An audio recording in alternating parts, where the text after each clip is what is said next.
Bonsoir à tous et bienvenue, moi c'est Manu de la team Mon Coach Brico. N'oubliez pas, si vous aimez ces petites vidéos, vous pouvez liker. Ce soir, nous allons voir comment découper du placo. Alors le placo, c'est un terme générique, c'est du plâtre en fait, ni plus ni moins, mis sous forme de plaque. Donc le placo, ça ressemble à quoi? Beaucoup de gens connaissent, hein, c'est ça en fait. Alors vous avez différentes couleurs en fonction de l'utilité que vous allez en avoir. Vous avez le placo traditionnel. Le vrai nom, ça reste BA13. 13, pourquoi 1 cm 3, 13 mm. C'est l'épaisseur de la plaque, tout simplement. Vous avez le placo blanc, enfin blanc-gris, qui est le placo traditionnel pour les chambres, pour tout ça. Vous avez le placo vert, comme celui-ci, qui est le placo pour les zones dites humides. Zone humide, c'est salle de bain ou cuisine. Pourquoi? Parce que vapeur d'eau chaude, toujours, hein, quand on cuisine, quand on prend sa douche, son bain ou autre. Et du coup, ça abîme le placo traditionnel, le BA13 traditionnel. Donc il faut mettre quelque chose d'hydrofuge. Donc l'hydrofuge, sachez-le, c'est le vert. Après, vous avez le bleu, vous avez différentes couleurs pour l'isolation phonique, enfin voilà, en fonction de ce que vous avez besoin. Le placo, le BA13, il se monte, vous pouvez le fixer sur une ossature. Alors vous pouvez faire une ossature en rail traditionnel, montant, rail, ou pour le plafond, c'est sur des petits rails, en fait, c'est un autre nom, qui permettent de le suspendre. On appelle ça des fourrures.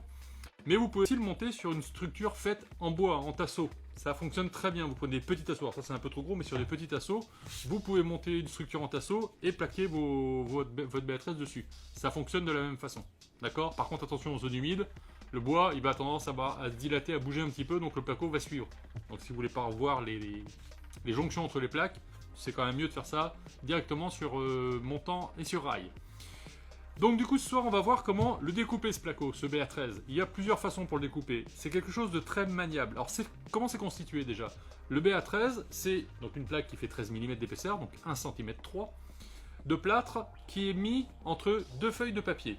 Donc justement le recouvrement, la partie recouvrante, c'est ces fameuses feuilles qui donnent la couleur, et elle est différente de la face avant et la face arrière. La face arrière c'est la couleur traditionnelle, cette espèce de blanc-gris, et la face avant, celle-ci c'est de l'hydrofuge, donc elle est verte.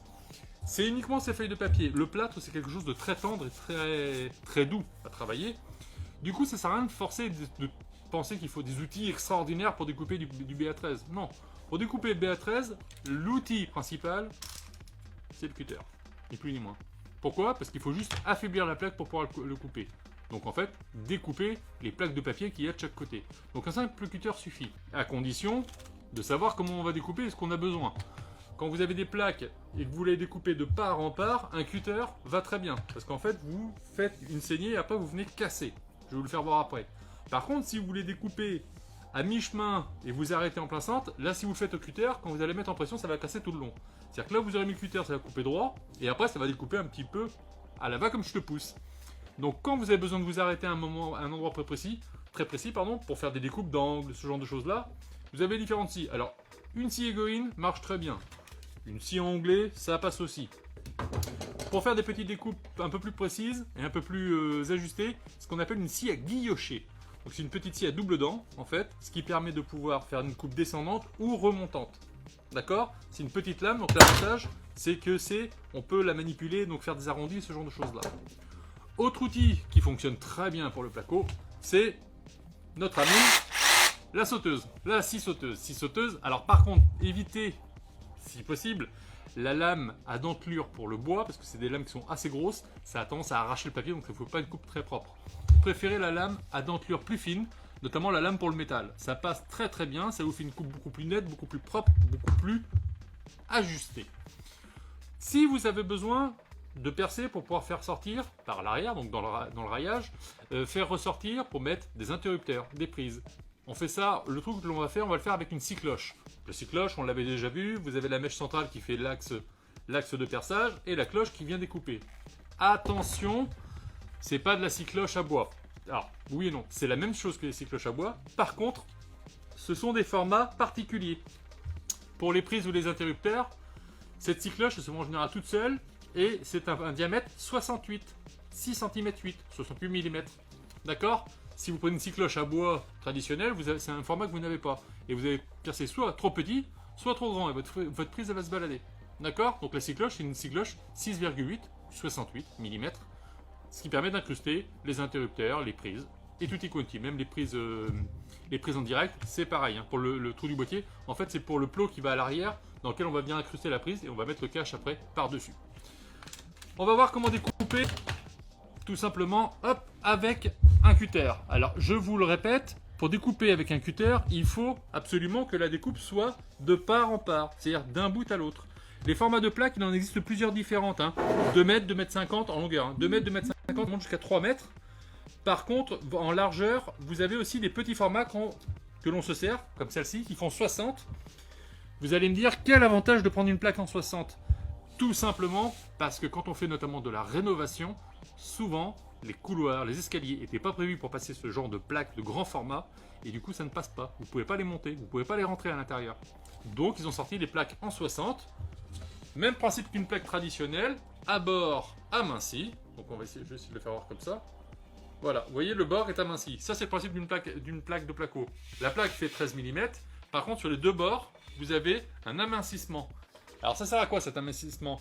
Tout simplement, quand vous allez avoir deux plaques côte à côte, cet amincissement va vous faire un rétrécissement de la plaque qui va vous permettre de faire vos bander vos plaques, de faire votre enduit.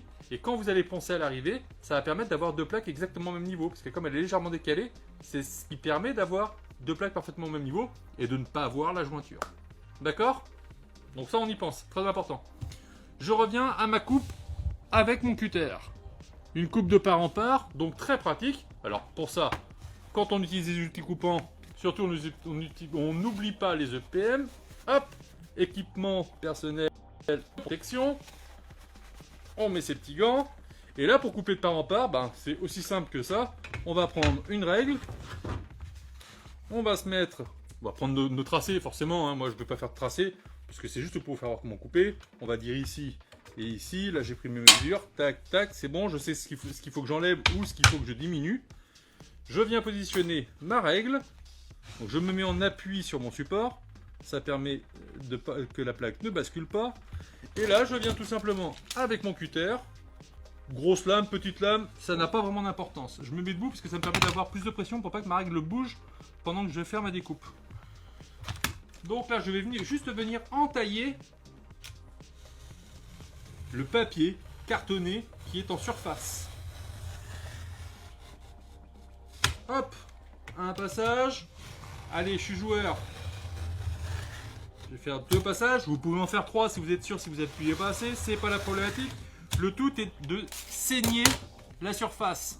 Donc là, quand j'ai fini, vous voyez, en fait, j'ai uniquement découpé la surface de mon placo. Et une fois que ça c'est fait, j'ai juste à venir le mettre en pression. Et là, ma plaque s'est cassée net à l'endroit de montrer. Donc, quand c'est des 2 grands morceaux, pour pas avoir besoin de ressortir le cutter, on vient le taper dans l'autre sens, ce qui va venir casser la plaque de papier de l'autre côté. Quand c'est sur des petits morceaux, que si vous faites ça, si vous le mettez en pression dans le sens inverse, vous risquez de les friter. Donc pas terrible. À ce moment-là, petite astuce, vous le retournez, vous finissez la pliure, et là avec votre lame de cutter, vous venez le placer exactement à l'endroit où vous vouliez, et là vous venez le briser. Ma découpe est faite. Et comme vous pouvez le voir, la découpe elle est propre, elle est nette. Des deux côtés, ça reste une coupe d'un seul tenant. Donc ça, c'est le côté très pratique du placo, c'est que ça se travaille très facilement. Ça reste une matière tendre. Si vous avez besoin de faire un trou pour installer votre prise ou votre interrupteur, on n'oublie pas que c'est une scie cloche en diamètre 68. Et là, on va tout simplement venir, comme dans du bois, même principe.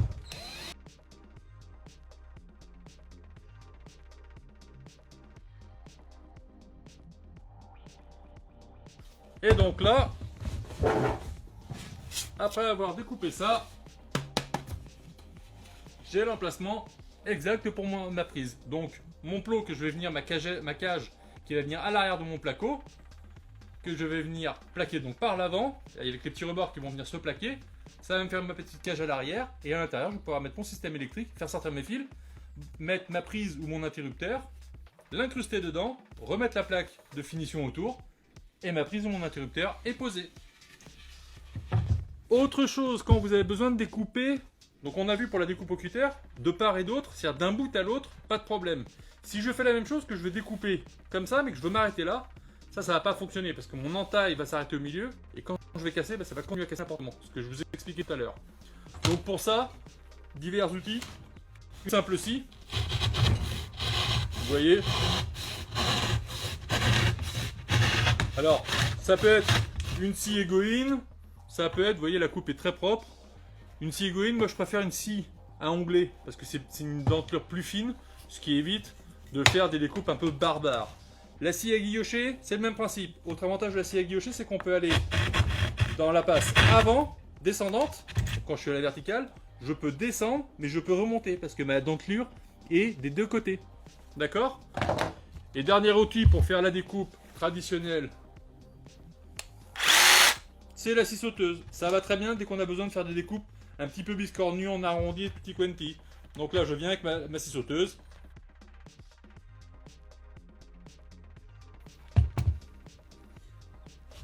Et donc quand je reprends le reste de ma plaque, je viens de faire ma découpe en arrondi. Ce qui me permet de faire des passages de cloison, des bords d'escalier, ce genre de choses là. Tout simplement. Faire passer une rambarde, ce genre de choses. Voilà, vous savez tout. Maintenant pour vous, c'est un jeu d'enfant. Il n'y a plus rien à faire, hormis bricoler. Ah, ciao ciao les petits clous!